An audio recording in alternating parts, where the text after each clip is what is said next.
Hi, this is Chaim Goldman from the Peak News. On yesterday's program, we covered the topic of the Karman Line Annexation. It was a great program, and it follows my introduction. But there were a few things that I neglected to say on the program that I think are very important before you watch it. First of all, doing a civil discussion is supposed to be just that, and I sought to be the moderator as much as possible. I'm sure that those on each side will think that somehow I was helping the other side. That's normal bias, but we here at the Peak seek to be neutral in this situation and allow each side to represent themselves. All of the questions were reviewed ahead of time, both parties, and okay, the format was okayed. So when you see me have to shut down things, it's because the agreement of how we were going to run things was being violated. I'll use that word, but that's normal. There's no perfect system for doing any of this. Also, you will notice that on the yes side, there was Eli Bremer. On the no side, Councilman Dave Donelson and Ann Rush. The no side asked to have two people. We welcomed that. We invited Eli Bremer to bring another party. He put out some feelers, but decided that he would prefer to do it on his own. So if you're wondering why it's 2-1, that is the reason. It's hard to do programs like this and have it be completely fair, but I will have you know that at every point from when we met before the program and went over the questions and went over the format, even flipped a coin on certain things to set up orders, that both parties agreed that everything was fair. Throughout the whole program, they agreed that we were conducting it as fairly as possible, which is hard when you're dealing with human interaction. And at the very end of the video, you'll see that I asked them, was this conducted fairly? Why do I bring this up? Because we've even had feedback, I'll say that, from parties feeling that we biased the proceedings. And I will let you know that I did my best from pre-production all the way through to the end to not do that, and that both parties agreed that we had done that as well as humanly possible.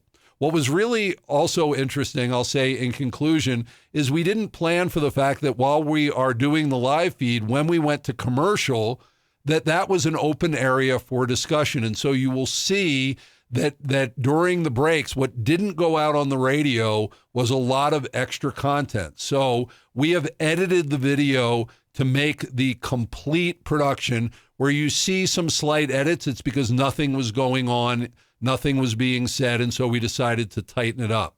So now I will release you to watch and to learn and to form your opinion about how to vote regarding the Karman Line Annexation proposal.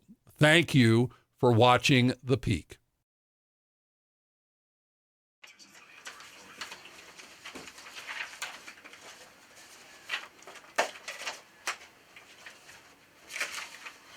By the way, this means wrap it up. I'll give it to you 10 seconds before you're out. What? 10 seconds before you'll get a wrap it up. Okay?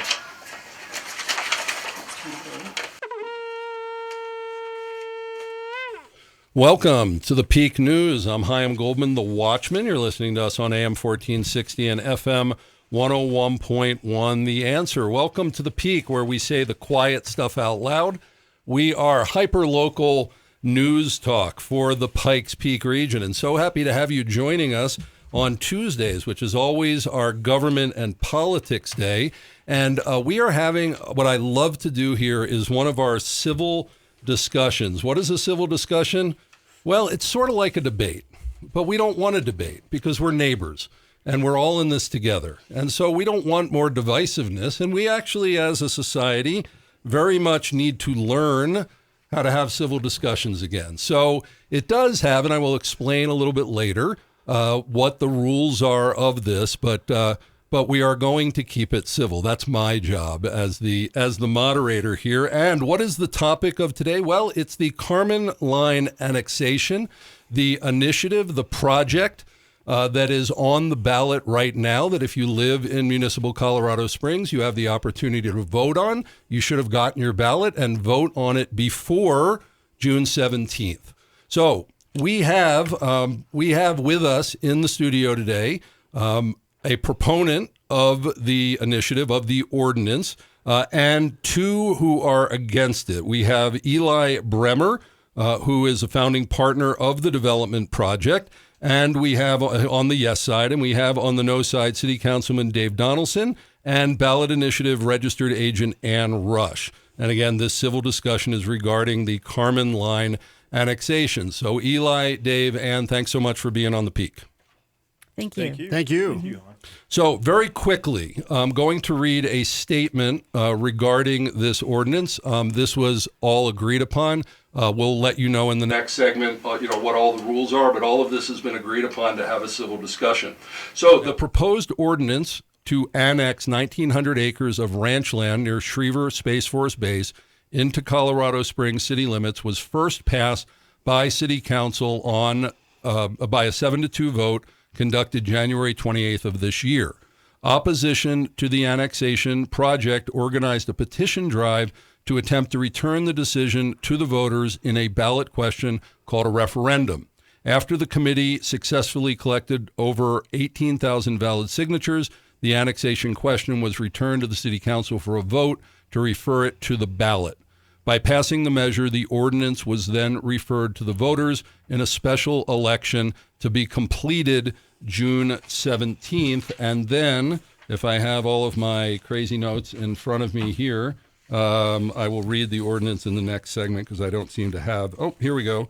The ordinance itself that you are voting on is, shall the voters approve Ordinance 25-6 concerning annexing that area known as Karman Line Addition Number 6, consisting of 1,876.24 acres located northwest of Bradley Road and Curtis Road intersection into the city of Colorado Springs. So, first that we're going to do now that we've read that and I've introduced the guests, I'm going to give each guest 30 seconds to introduce themselves and their relation to the project. Start with Eli Bremer, 30 seconds. Hi, thanks for hosting this today. I think most of your viewers know listeners know who I am. Eli Bremer. I'm a Colorado Springs native, went to the Air Force Academy, was then stationed at Schriever and Peterson Space Force bases, competed in the Olympics. I'm one of the founding partners of this.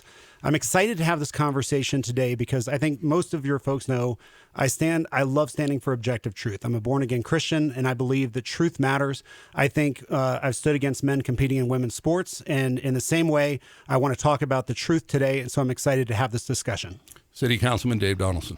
Yeah, thank you, Haim, and thanks to all your listeners. I'm Dave Donelson. I represent City Council District 1 on City Council. I'm also the chair of the Colorado Springs Utilities Board of Directors, also the president of the El Paso County Board of Health. My wife and I came here back in 1991 with our little daughter. So we've really put down roots and been here almost ever since. I was recently reelected, and the reason I think it did so well, citizens trust me. I represent them on City Council. Thanks. Ann Rush. Thank you very much for having us here. I'm Dr. Ann Rush, and I'm a retired military from the Air Force. I served 21 years and retired out of Schriever Space Force Base now. And I'm here as a concerned citizen. I have a property out in rural El Paso County, and so I'm excited to talk about why we are against this. Okay, you're listening to The Peak. We are having a civil discussion regarding the Karman Line annexation with a proponent of yes and two of no on the ballot. When we come back, we're going to be getting into the questions, telling you how we're doing this civil discussion, getting into the questions, and you can watch us. We're live streaming on our Facebook and YouTube page. We'll be right back with The Peak. Okay, 4-minute break. 4 minutes. But we're still live streaming. Do you have a script for me? Yes, I do. Yes, I do. And obviously no Jim today. And we're 3 minutes on this one? What? This is a 3-minute break? It's a 4-minute break now. If you do decide, Jim, I have a Karman Line one. No, I know, but we're not. That wouldn't keep things balanced, bringing in his opinion. And so now we're going to the 10-minute, correct? This is going to the 10-minute segment. Okay. Where we will be doing, I'll be doing what the civil discussion rules are. Then Eli, why is this good for Colorado Springs? You'll have 90 seconds. Okay.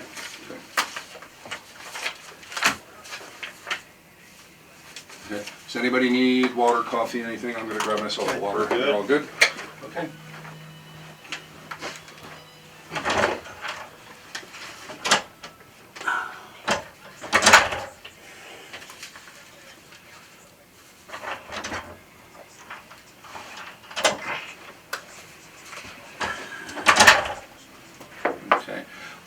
Is 10 seconds good? Would you prefer 15? Do you want us to give me a third? Do you want me to give you a 30? Do you like this? What Go are ahead. you talking I don't about? care. The amount of time that you're warned to finish up. Do you want more signs, like a 30-second sign or a 15-second sign? I mean, I guess a 15-second sign. 15. Okay, so this is now going to mean 15. Okay, wrap it up means 15.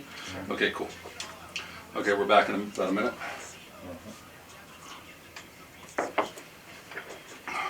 And So now this is endorsements? can everybody be seen in the? Yeah. Yes. And this is now endorsements? This is, yeah, I mean, you can even look at the script. Yep. The questions are all in the script. Oh. Number one. Oh, okay. Oh, yeah, Okay. sorry. Opening Yeah. statements. So the intro do you was want? what was not on here. Okay.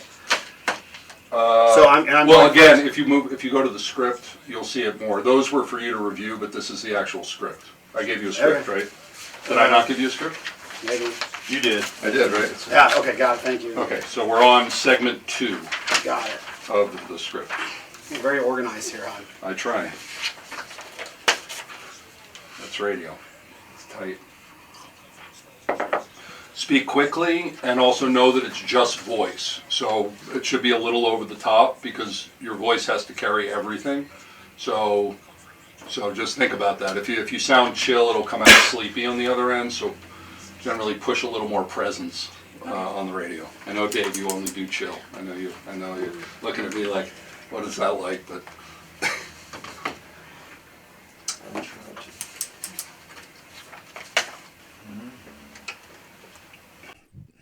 welcome back to the Peak News. I'm Chaim Goldman, the Watchman. You're listening to AM 1460 and FM 101.1. The Answer.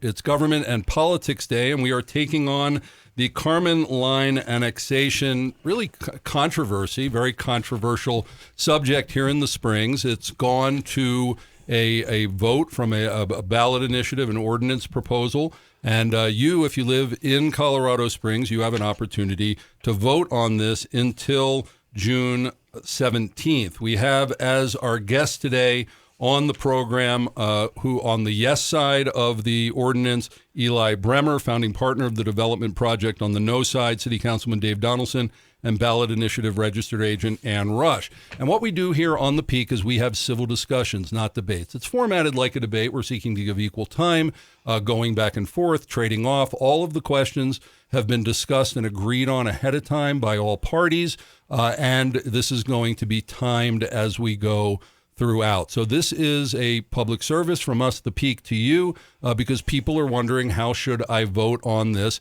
And so we like to bring in people who can represent both sides well. So we're starting this with Eli Bremer, who is on the yes side of it. And this is a type of opening statement.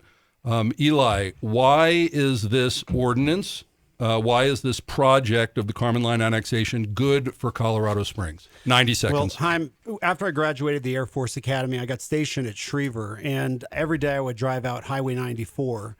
And I remember that commute very well. I also remember passing by cars on the side of the road in the wintertime where people had had accidents and the difficulty of the life of working at Schriever. When I left Schriever, I remember thinking I would love to make this base a better place if I ever had the opportunity to. A couple years ago, I was presented with this opportunity, and I took it to a businessman in town, Kevin O'Neill.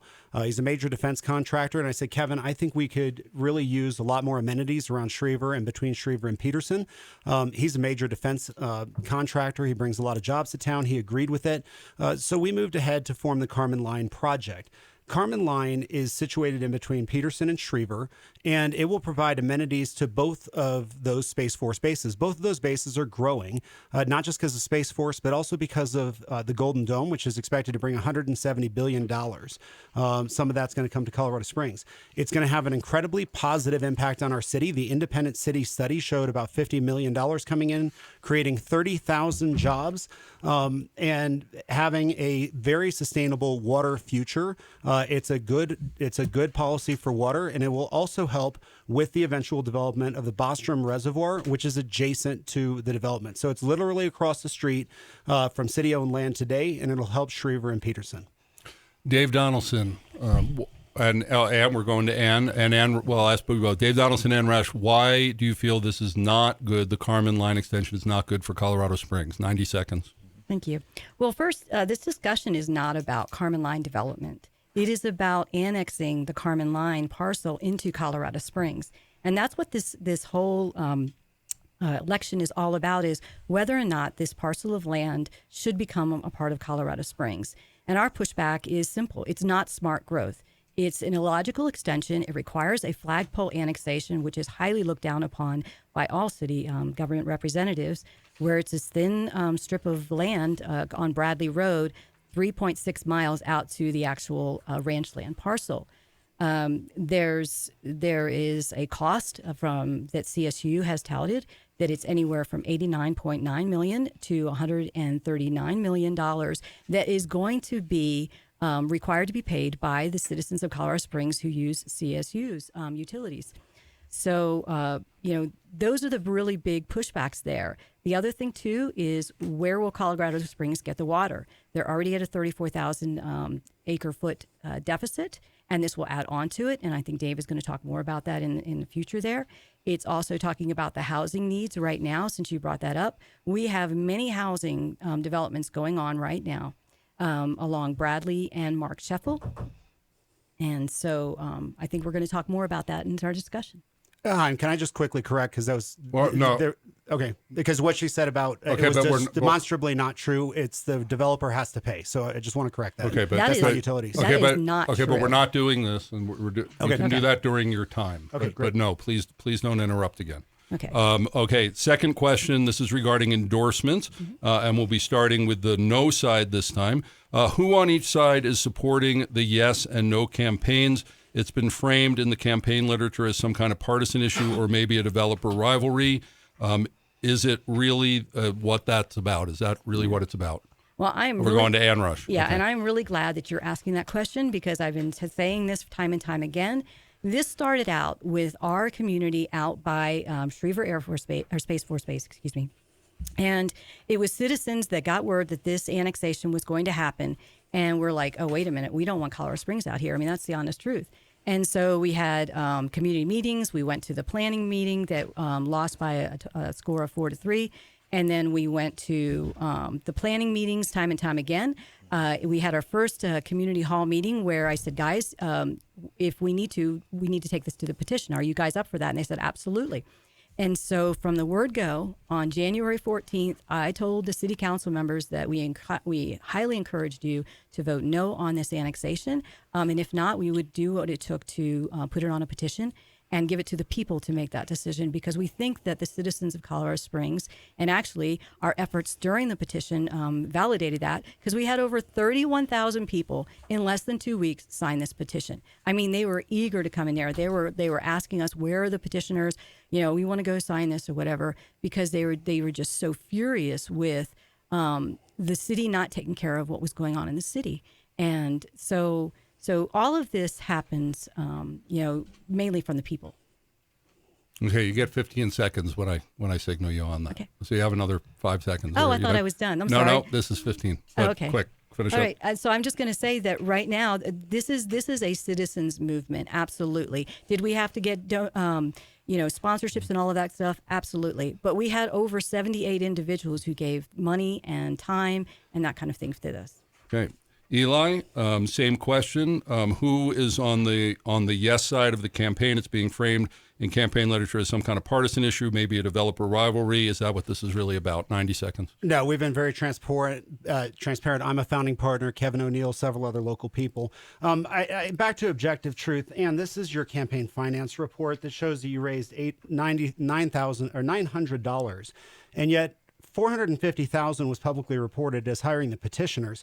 I'll turn some time back to you and say, were you responsible for that money? No, we're not. This is about, you asked who's supporting it, because then I'll just go out and say, Make your statement. Then I'll come out and say it, because I said earlier I'm about objective truth. The truth is that there was a large monopoly in town that has a business interest in this failing. On February 8th, Ann held a meeting at a neighbor's house where they coordinated and announced that they would be working with Steve Durham, who is employed by that corporation. Since that time, there's been about $750,000 spent. This is not a citizen-led initiative. This is heavily financed. There were about 100 people that were flown in from out of town. I've got 2 hours of video of these out-of-town petitioners lying to our citizens to put this on the ballot. So I have the public campaign finance reports here. I'll happily share them with anybody who wants them. And it's been very transparent. So on one side, you've got people like me, Kevin O'Neill, who's a major businessman. On the other side, you've got a group of people who are saying that it's a citizen-led initiative. But Chaim, the campaign finance reports don't lie. Either people are falsely filing reports, or what was just said right here on your show is demonstrably false. So I think it's important for Christians to know that and pursue the truth. Okay, we have about 30 seconds I can give them. Is that okay to give them 30? Yeah, if I can have a rebuttal. Well, also. we won't have time for that. Okay, then. So can they respond to what you just said? Well, I was going to concede my time. I understand. So can I give that? Yeah, sure. Okay, go for 30 seconds to respond. Well, I will just say that Steve Durham had really nothing to do with this. He was living down in Arizona at the time. We did have, a person that was a spokesperson when we filed a petition, but that was just because we didn't know what we were doing, because we were common citizens. And I'm kind of offended because I very much am a very devout Christian, and God has had His hand on all of this. This was an answer to our prayers. Here's your so thank you. Okay. I'm Goldman the Watchman. Aren't we having fun here on this civil discussion on the Karman Line Annex? We have Eli Bremer representing yes, Councilman Dave Donelson and Ann Rush representing no. When we come back, more questions so that you can decide. I'm Chaim Goldman the Watchman. We'll be right back. Okay. I'd like to be able to concede time, because I'm sitting here with public reports that I just understand, contradict but this is not how we're conducting the civil discussion. Okay, We're not doing it. I think if people say things that I have documentation. By the way, this is the bonus time that's going out over. So this is the final video. So even during the breaks, great. This can be. So I have. Here's what I was. This is behind the scenes, folks. I have the finance report that actually shows that $900 was raised and yet $500,000 was spent. And we've been dealing with this from the beginning, that there has been zero transparency behind this. So I think it's important to say we're very clear about who we are. But when you have a group that presents as a grassroots organization, and yet public documents simply, it just belies that. So guys, so Dave, this is going out on the live stream. So we actually didn't even think about that. This is sort of bonus footage, because in the end, the video is really what's going to go out. There's been an accusation regarding lack of transparency about who's funding it. Well, we still have a couple more minutes. Are these reports that you filed accurate? Here's the deal, Chaim. Is I'm here to give to talk about why citizens should vote yes or no on this. As far as who contributed to having petition gatherers come out here, that's water under the bridge now. Citizens need to know, is this a good idea or a bad idea for the city? So, Dave, I would just maybe challenge you on that, because you've been very vocal about city council people who take money from developers and how that may impact how they vote. So I think let's do it when we're on air. Okay. If you want me to answer that question, but then in a way, this video is going out more track. But Chaim, if that happens, I would like to present, because Ann just said that she organized this. It's just demonstrably false. I'm just saying, don't you see that the voters might want to know who's funding either side of the campaign? Okay. Is that I was there and we voted on this on City Council. Ann and others were there speaking against it, right? They went out and started gathering signatures. They did that on their own. If another developer wants to support what they're doing, what are they going to do? Tell them no? We refuse to accept your help. on some just because we refused to. No, they said, okay, we'll take the help because I think they believe in this. They believe in what they're doing, regardless So if of you what the wanna motives criticize- of the people, of the money giver. People, What's that? people who donate can have their own motivations. It doesn't have to necessarily be the same motivations as the people. who That's I true. Right, I'm saying that's. I think transparency is important because Ann we said have about that she 30 ran seconds. the effort. That's simply not true, or they're lying on their campaign finance We're not lying. reports. There's no lying. on They this they campaign collected finance about report. 1,000 signatures, Everything- and the paid petition gatherers paid by Norwood Right, Development because we all got the have rest. we have work to do. So it was Norwood. I'm not you. not going. I'm saying that on the thing there, it's. We're not going to talk about it. But I do want to bring up this Springs utility thing whenever you get a Okay, chance. so not so civil during the breaks, but civil on the air. There we go. And it's going to be tough to maintain that. If I know. every time we go to commercial, we attack each other. Okay, so do we want to, from now on, we're shutting things down during the breaks? We're back in 5. It's your show. Okay, well, yes, but it's your show also. We're Well, citizens. We're all citizens here. Yes. Welcome back to the Peak News. I'm Chaim Goldman, the Watchman. You're listening to AM 1460 and FM 101.1, The Answer on Government and Politics Tuesday as we discuss the Karman Line annexation with yes proponent Eli Bremer and no proponents, Councilman Dave Donelson and Ann Rush. And you should tune into the live stream. I don't know if it's going to be as exciting in the break, but while we're at commercial, it's been interesting here. But we will have civil discussions on the air, what happens at the breaks. Not so sure you can go on Facebook and YouTube. So we're getting into housing in this question. We're starting with Eli Bremer. You'll have 90 seconds. Who is the market for this housing? Both city and military officials have expressed the need for affordable housing in that area. Does this qualify, Eli Bremer? Yes, absolutely. It does, Chaim. There's been a lot of misinformation and flat out lies put out by the opposition saying that housing starts at $450,000. That's simply not true. I'm holding in my hands the fiscal impact study that was paid for by the city of Colorado Springs and that was conducted by Dr. Tatiana Bailey. On page 6, it says market value for Karman Line homes begin at $217,500. Now, this was heavily influenced by our desire to support Schriever and Peterson Space Force bases. People have correctly said that these young officers and young enlisted cannot afford attainable housing in our community, and that's quite true. We've been operating in a monopolistic environment where we don't have enough housing coming onto the marketplace. And if you believe in free markets, then you understand that pricing, when you have high prices, it's because you don't have enough new product coming on the market. It's all supply and demand. Anything else is sort of voodoo economics. So as we look forward, Karman Line will be producing thousands of units that military members are going to be able to purchase. Also, they'll also service Amazon, the airport. There's a tremendous need for housing in that part of the city.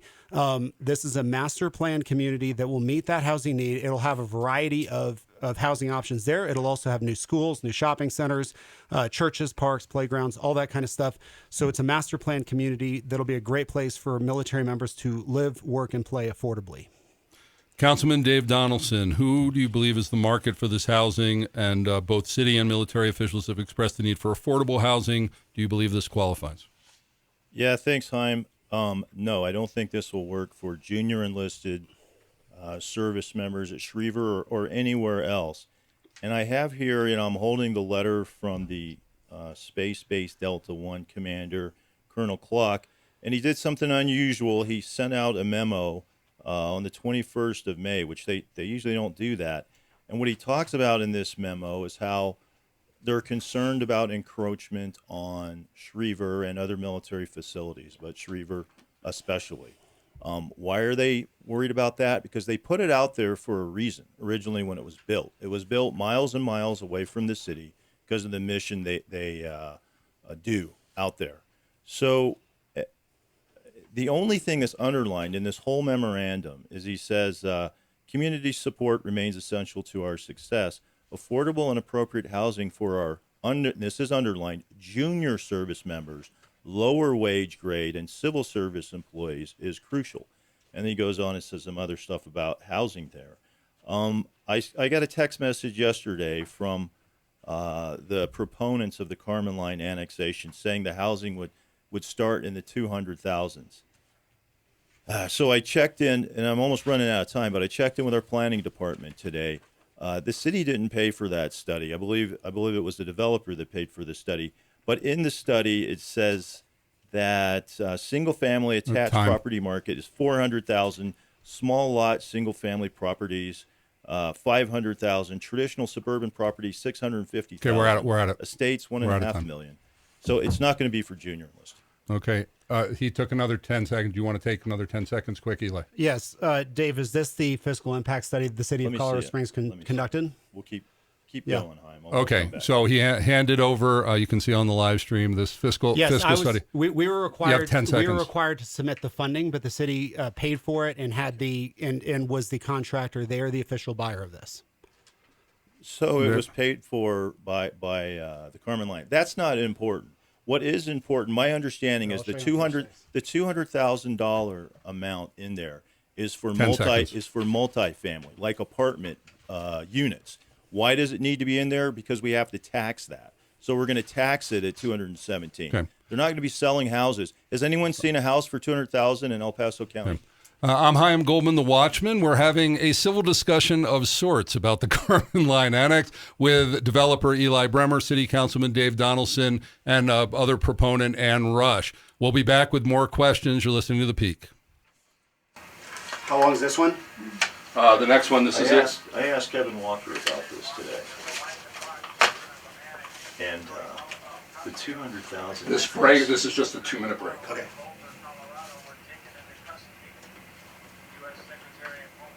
But anyway, the 200,000 is for taxing purposes for apartments and maybe condos, but not for homes. I talked to Tatiana about this, who prepared it, and she said it's as it says, it's multifamily homes. But look at the paragraph Start market value. Look at the paragraph For I said for multifamily.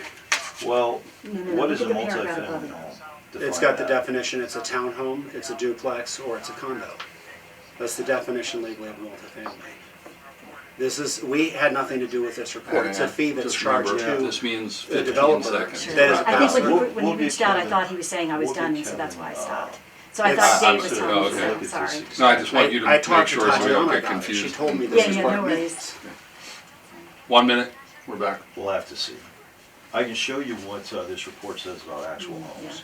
And I And they think- do start, the very minimum is 400,000, then it goes up. That's from there. true almost nationwide. The multifamily homes are considered homes.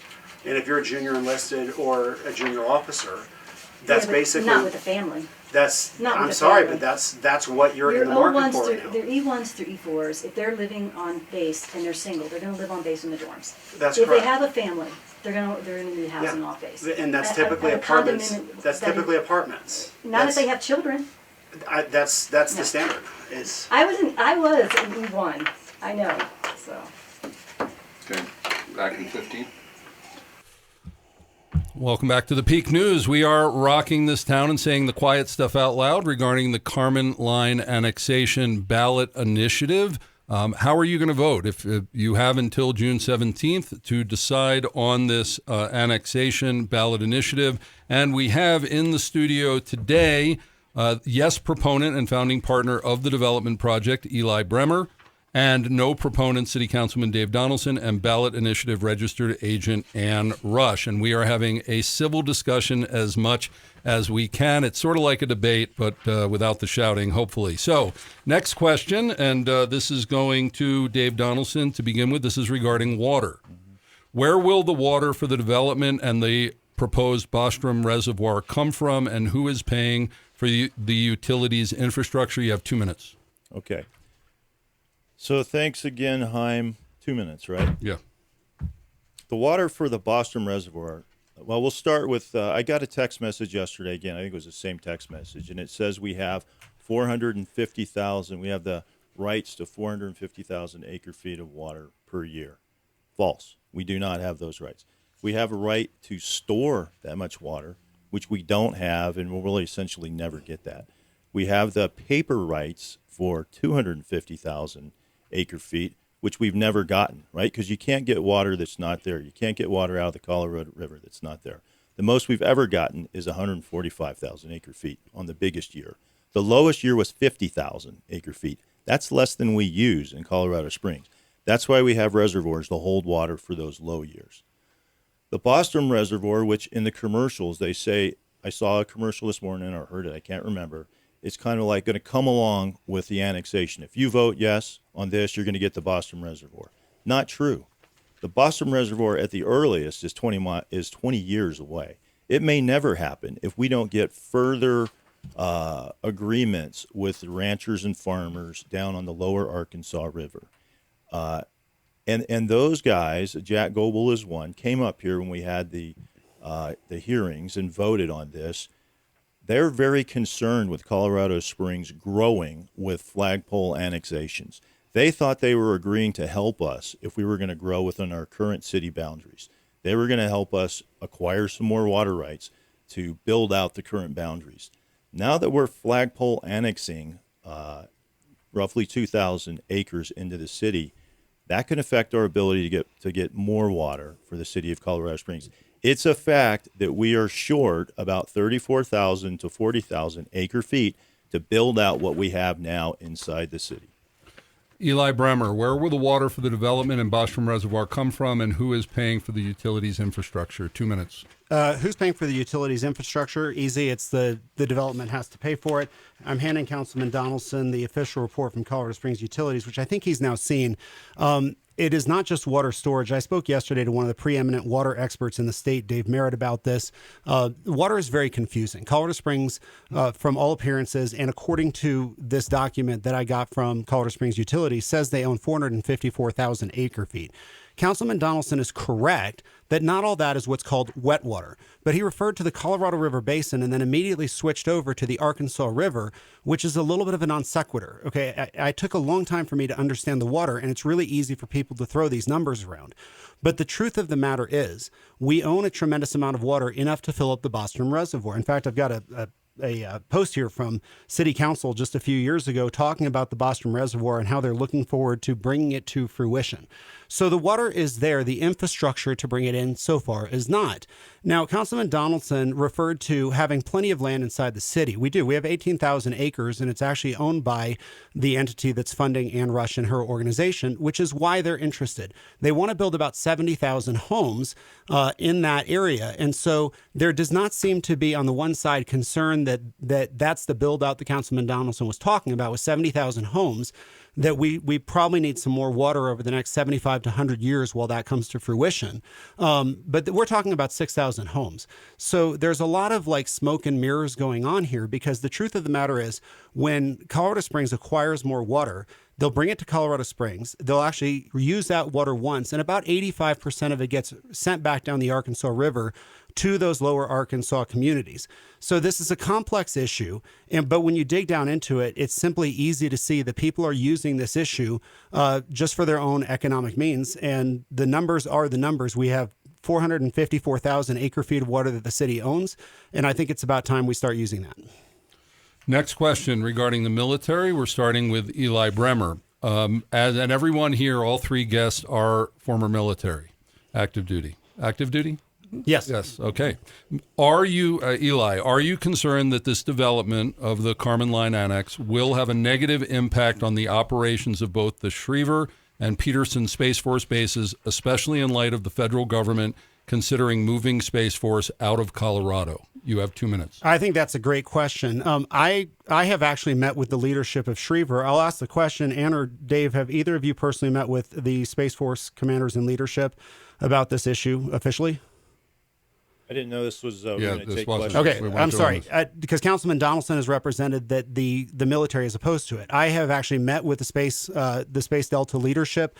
My partners have met with them numerous times. A couple months ago, they actually had a 4-star meeting.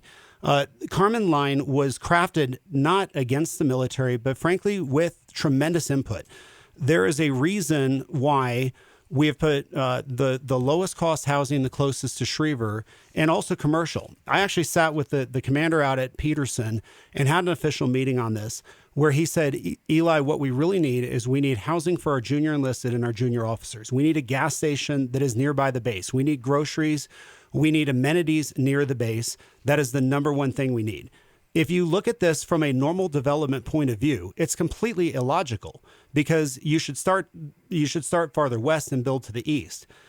We've talked to the military explicitly about the buffer zone. The nearest domicile or building from Karman Line to anything inside the secure zone is just about 1.75 miles. Currently, Schriever allows building 0.4 miles of housing building 0.4 miles from their sensitive buildings. When we have had discussions with the actual commanders, and I hope when the opposing side speaks that they answer very clearly, have they had meetings about this or not? Because I've had meetings, my partners have had meetings. They've been very clear to us they are not concerned about the buffer zone.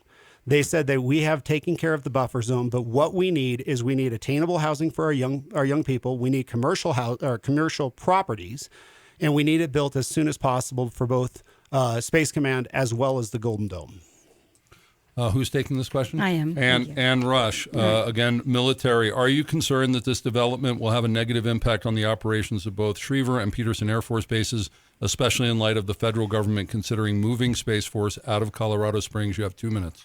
I think it could potentially have a negative impact. I mean, if you look at Schriever Space Force Base, there's a reason why it's built where it is and how isolated it was. In fact, housings have been moving closer and closer to it. And if you did any type of base ops out there, you'd know that any discussion on mission impacting capabilities or things that would cause an impact to the mission is classified. So there's not a lot of discussion that they can openly talk about. But what I do know is that when they were doing the El Paso County Master Plan, and Schriever had the opportunity to provide their official statements on the record, they had clearly stated that they have the housing that they need and that they could build additional housing as the missions grow out there. Now, everybody knows that E1 through E4 have a tough time with housing, getting that and whether it's attainable. And I was just looking at the BAH rates out there. And right now, we actually have, and I'm going to bring those numbers up to you. For the E1 through E4, they bring in $21.60 BAH a month. We have 3,625 either homes, townhomes, or apartments that are available right now to adequately support that group. And so we also have currently being built out there 24,817 houses, lots or whatever, developments that are out there. And that does not even include any Banning Lewis Ranch that you're referring to, Eli. This is on the record. These are in development right now off of Bradley and Powers. They're a great proximity for Peterson, Schriever, and for Fort Carson. So to say that that there's this need for military housing, well, absolutely, because E1 through E4, it's tough, especially if they come in with families. They're not going to get the housing there. But I'll tell you, the Schriever housing on base right now. Do you know that there's actually Fort Carson personnel that are living on there and contractors? So I'm just not buying the argument that they're giving. Okay, we have about a minute and a half left, so I want to give 45 seconds to each side if you want to comment on either water or military. Eli Bremer. Yeah, absolutely. I just would like to point out, I stated very clearly on the record, I and my partners have had extensive meetings with the military. I will tell you 100%. For attribution, they've been extremely supportive of this. They've told us exactly what they want. In fact, we're in discussions with them to run a major pilot program on housing. So we're being very clear, very transparent. I'm not speaking on behalf of the military. I've talked to the military about it, and they've been 100% clear. Asking young people to live 45 minutes from the base and drive in, I'm sorry, I don't want to do that. I want to let these young families live next to the base and actually be able to live, work, and play near where they live and defend our nation. Okay. Dave Donelson and Rush, 45 seconds. Other statement on water or military? Yeah. Again, this is a memo. It was released the 21st of May from the commander of Space Base Delta 1. And it's unusual for them to release something like this. And let me read you a little piece of it here. These installations were strategically placed in the Pikes Peak region to leverage unique geographic advantages, such as uninterrupted horizon-to-horizon satellite tracking, low electromagnetic interference, separation from dense urban development, and the capability to support expanding DoD space missions. He's giving us a warning here. And we gave him a 2-mile buffer zone. It's a quarter of a mile from the fence line to Karman Line. I'm Chaim Goldman, the Watchman. You're listening to The Peak as we discuss the Karman Line Annexation, which if you're a Colorado Springs resident, you have a chance to vote on until June 17th. When we come back with Eli Bremer, Ann Rush, and Councilman Dave Donelson, we're going to be talking about safety, fire, and police concerns if this is approved. We'll be right back with The Peak. This is three-minute break. You're still on the live stream. Yeah, I brought copies of it in case you did. Dave, we're on segment 5. I'll show you where I had the meeting with his immediate predecessor. I asked this issue point blank because I was stationed out there. I said, "Are you worried about the buffer zone?" He said, "No, we've already taken care of that." And it is a quarter mile from the edge of Karman Line to the edge of the outer perimeter of Schriever. I did a Google map. It's going to be just under 2 miles to the nearest of any of the secure buildings. So we've had extensive meetings with them. I didn't want to make a big issue out of it, but this is being grossly misrepresented. Colonel Clark's actually met with us, and so Well, what do you think? What do you think he means when he says?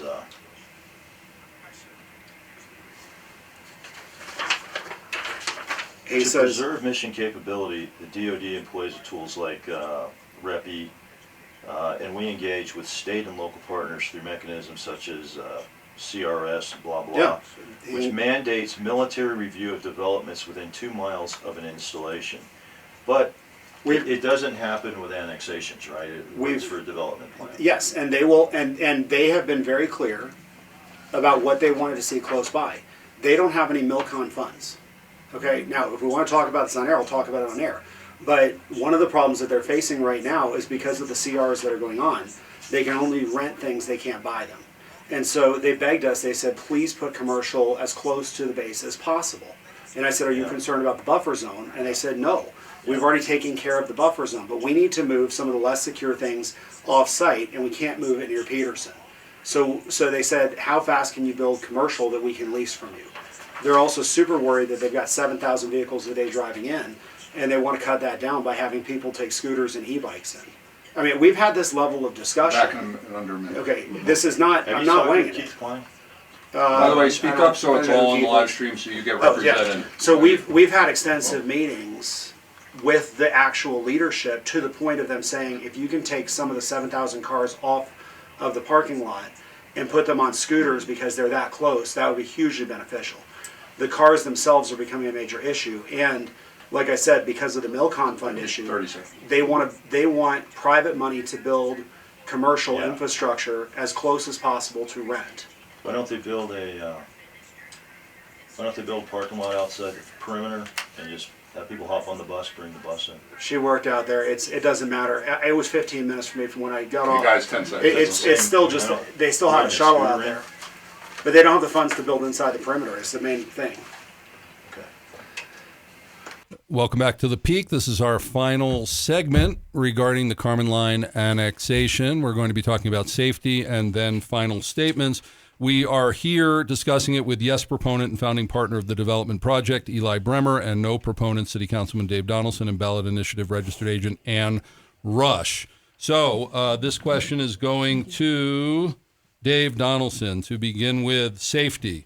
How will concerns such as police and fire response times be handled at such a distance from the city? How will the demand be managed with an additional 6,500 homes? You have 90 seconds. Yeah.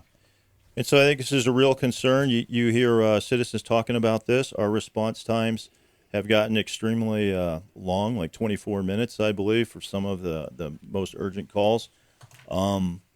And this is a concern. Again, this is 3 miles. And I don't, sometimes citizens don't quite understand this. This is 3 miles through the county. You won't be in the city. You'll be driving through the county. And then you'll get to an entrance to another, then you'll get to this little island out there, which will be part of the city.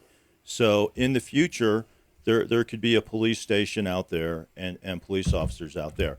But response times will not be helped by this. They'll be hurt by this. And why? Because initially, we don't have very many police officers out patrolling, and they support each other. And you're going to have an area which is all off by itself near to Schriever. And it's really the same thing for fire. And there is an additional cost to that. We do have difficulty now filling the slots, especially for our police department. So it makes sense to have cities which do not have flagpole annexations and additional land outside the city perimeter for that reason. Okay. Eli Bremer, safety. How will concerns such as police and fire response time be handled at such a distance from the city? How will the demand be managed with an additional 6,500 homes? You have 90 seconds. Well, we have actually dedicated 40 acres that we're going to give to the city for a police training academy. That's one of the main issues that needs to be done. Additionally, this is going to bend the cost curve of housing substantially down. One of the reasons we have a shortage of police and fire is because we've become fairly unlivable. People want to live here, but police and fire can't afford to.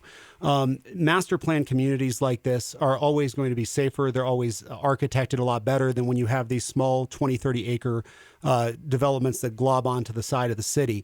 So it's a demonstrably true statement. This will actually improve the safety for the people that live there. And it's about a 3 to 4 minute response time right now from the edge of the city. But most people listening to this aren't going to be living out there. And what most people should be concerned about is the impact that this will have on their community. The reality of it is, I've got here a copy of the front page of the Democratic Party's website where they're vehemently opposed to this, and take their word for it. What they want is an urbanization of Colorado Springs. As our community grows, they want to do densification and infill. And what that will oftentimes lead to with drastic urbanization is increased crime rates. So again, you can go look at the Democrat Party's website. It's on the front page of their website right now.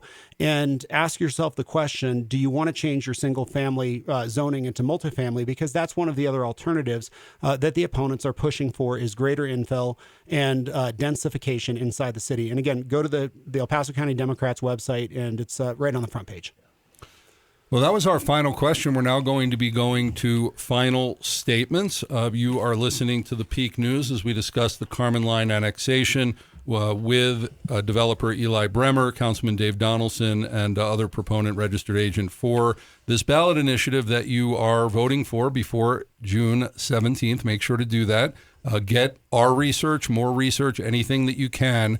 And I hope that this has been helpful for you. As Eli, you went first at the beginning, we're going to have you go first with this closing statement. You have 1 minute to finalize. Well, first of all, Chaim, thank you so much for hosting this. I think even though it's a predominantly land use issue, it's an important issue. I started by saying we should pursue the truth. I want to end by saying we should pursue the truth. The truth is, this annexation, this ordinance is going to help the city of Colorado Springs. The truth is, it will not cause any tax increase. It is entirely paid for by the proponents of the project. The truth is, it is going to provide lower cost housing to our military. The truth is, the military actually wants this. They've met with us many times. They're talking about putting us in a pilot program specifically to support military housing. And the truth is, over the next 20 years, our city is going to grow. And the question we have to ask ourselves is, do we want to grow? Do we want to grow toward bringing our bases together? Do we want to be smart with our water and use our water wisely, which this project does? And finally, we've been transparent. I've been very straightforward with who supports it, and that's another reason why you can trust the yes vote. Councilman Dave Donelson, final statement on the Karman Line Annex proposal ordinance. You have 1 minute. Yeah, thanks, Chaim. First, just to double back on the thing about, hey, the Democrat Party wants you to vote no on this. And the Democrat Party wants density in the city. One of the guys who's involved with this, Kevin O'Neill, is the one who's building the skyscraper downtown. He's on the pro-Karman Line side. If he's worried that density and tall buildings are bad for the city, it's not reflected in his actions. He's building the biggest apartment building in the city. Citizens need to think about what this is really about. It's about, do you want to annex property into the city that's 3 miles away, a quarter mile from Schriever? Does that make sense to you? We do have slow response times for especially for police right now. Does that make sense? Schriever itself has released, the commander of Schriever has released this memo, and in it there are warnings in there that it was placed there for a reason. They need a secure location. They need a location outside the city. I urge you to vote no. Time. Website? for the yes proponents. Yes, what is the website? ProtectYourNeighborhoods.com. ProtectYourNeighborhoods.com. Your website? It's KLAopposition.com. KLAopposition.com. Well, thank you to Thank you. Eli Bremer, Councilman Dave Donelson, and Ann Rush for being here on the Peak. We'll have some final words when we come back from break, but thank you so much. And I want to encourage all of you, Colorado Springs voters, to vote. Get the information. It's out there.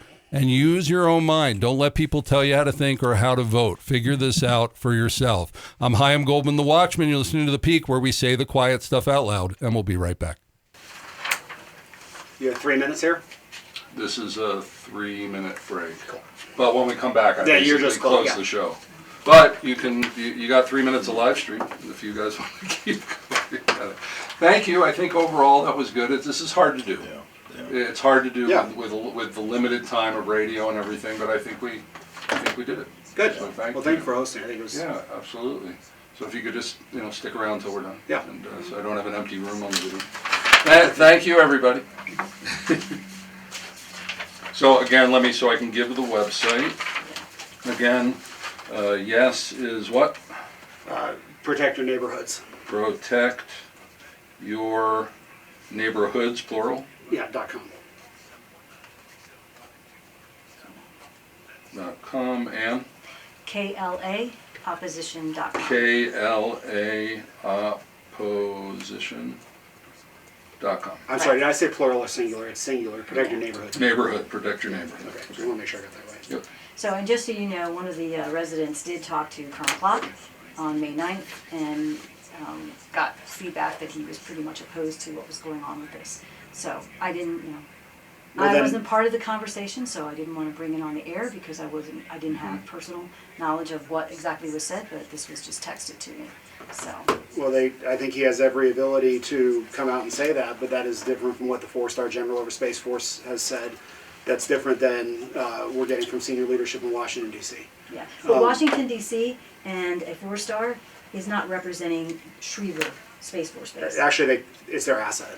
Well, there is their asset, and but they're not there. They set the policy. They set policies, but he has the right to manage his base. And Yeah. so I think that letter probably was a result of the meeting. So, I think that we haven't seen any words come from the leadership of Schriever until that letter.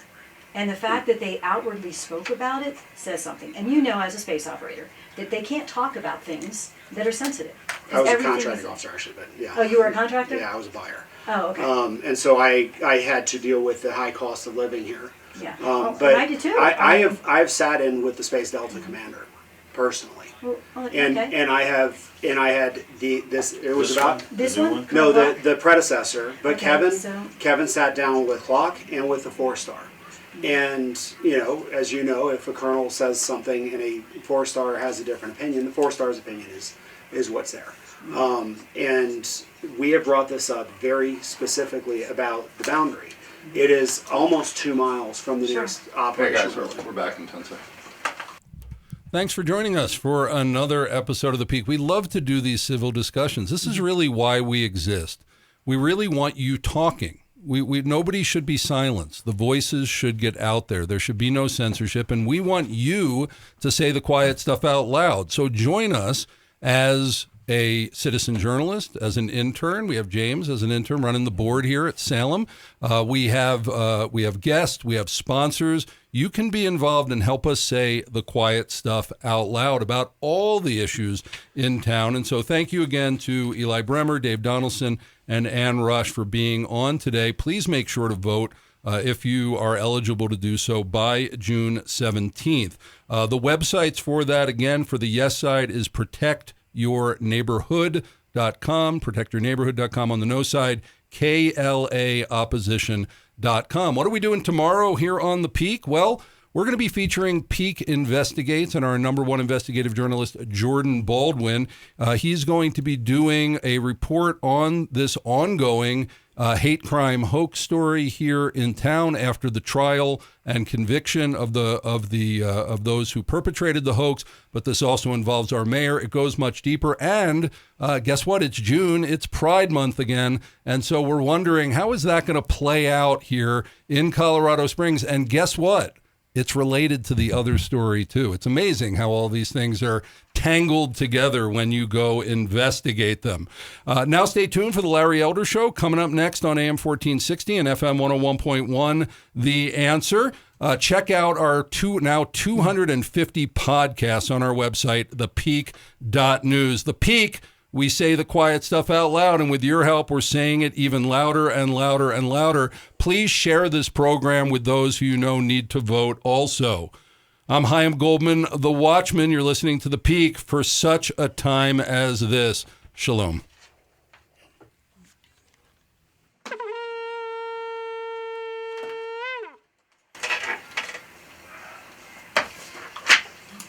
Fastest hour in the world is radio. It was pretty quick. Okay. All right. Okay, I'll tell you when we're off. Totally. Closing the live streams.